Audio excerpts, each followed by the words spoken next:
उसमें जो गण शब्द है उसी शब्द से गण बना है, गणतंत्र वाला गण। गणतंत्र मतलब उसमें जो गण शब्द है, आर्थिक गण व्यवस्था शब्द में जो गण शब्द है उसका मतलब क्या होता है?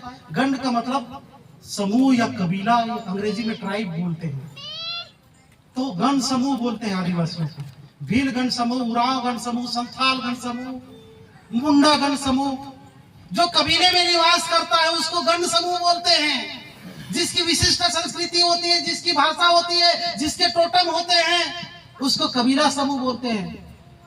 भील गण समूह, नाग गण समूह, संताल गण समूह, उन्हीं गण समूहों की व्यवस्था को गण व्यवस्था कहते हैं। बोलचाल की भाषा में कबीला व्यवस्था कहते हैं। अब ये कबीला व्यवस्था, गण व्यवस्था कैसे विकसित हुआ? झुंड व्यवस्था से विकसित हुआ। झुंड की व्यवस्था। झुंड, झुंड किसको बोलते हैं? जंगल में जानवर झुंड में रहते हैं। चींटी झुंड में रहता है, मधुमक्खी झुंड में रहता है, हिरण झुंड में रहता है। झुंड में क्यों रहता है? ताकि अपनी सुरक्षा कर सके और दूसरा अपने भोजन का प्रबंध कर सके, है ना। रुपया तय करता है कि कौन व्यक्ति अमीर है, कौन व्यक्ति गरीब है। जिसके पास ज्यादा रुपया होता है वो अमीर व्यक्ति होता है, जिसके पास कम रुपया होता है वो गरीब व्यक्ति होता है। यह रुपया तय करता है कि कौन व्यक्ति अमीर है और कौन व्यक्ति गरीब है। अब ये रुपया अमीरों के पास आता है और गरीबों के पास से जाता है। उसको तरस नहीं आती गरीबों पर। यदि लक्ष्मी को गरीबों पर तरस आती तो गरीबों के पास ज्यादा आती ना। उस बात को भी मैं कल बताया था। रुपया उन्हीं के पास आता है। रुपया आने के सिर्फ एक ही रास्ते है, उस रास्ते का नाम है बेचना। और रुपया हमारे जेब से बाहर जाने के भी एक ही रास्ते है, उस रास्ते का नाम है खरीदना। और जहां पर यह खरीदी और बिक्री की प्रक्रिया होती है उस जगह को बाजार कहते हैं, और इस खरीदी और बिक्री की प्रक्रिया को ही व्यापार कहते हैं। और इस व्यापार में हम लोग सिर्फ खरीदार लोग हैं, खरीदने वाले लोग हैं। यदि अमीर बनना हो तो क्या करना पड़ेगा? बेचना पड़ेगा। क्या बेचेंगे? क्या है बेचने के लिए आपके पास? क्या है? जमीन है?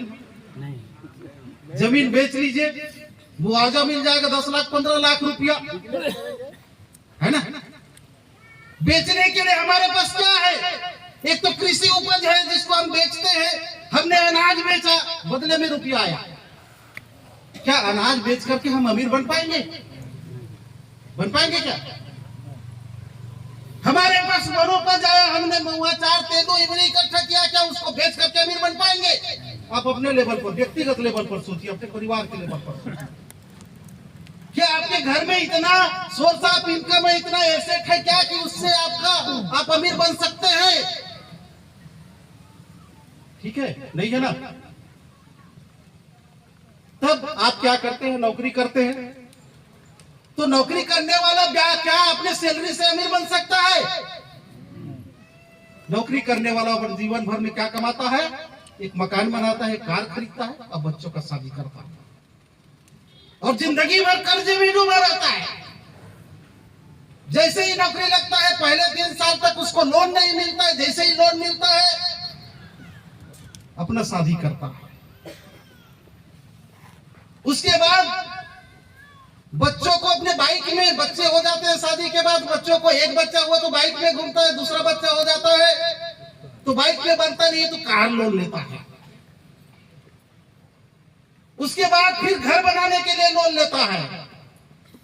अपने जीवन में 10 से 15, 20 बार वो लोन लेता है और जिंदगी भर कर्जे के रूप में दबा रहता है। ठीक है। कल मैंने ये बात भी बताया था कि लोन लेना अच्छी बात है कि बुरी बात है। यदि आपके लोन से इनकम आएगा तो वो आपका एसेट कहलाएगा, संपत्ति कहलाएगा। यदि आपके लोन से इनकम नहीं आएगा, आप सिर्फ किस्त पटाते रहेंगे, तो आपका क्या कहलाएगा? दायित्व कहलाएगा, देनदारी कहलाएगा। उसको क्या बोलते हैं? लायबिलिटी कहते हैं ना। तो हम अपने खर्चे के रास्ता खोलते हैं, इनकम के रास्ते नहीं खोलते। अब हमारे समाज को या हमको अमीर बनना है तो क्या करना पड़ेगा? हमको बेचने के लिए हमारे पास वस्तु होना चाहिए जो नहीं है। अब ये कृषि, वनोपज, नौकरी और मजदूरी के बल पर क्या हम अमीर बन सकते हैं? संभव नहीं है ना। क्यों संभव नहीं है? क्योंकि जमीन लगातार घटते क्रम में है। जिस समय देश आजाद नहीं हुआ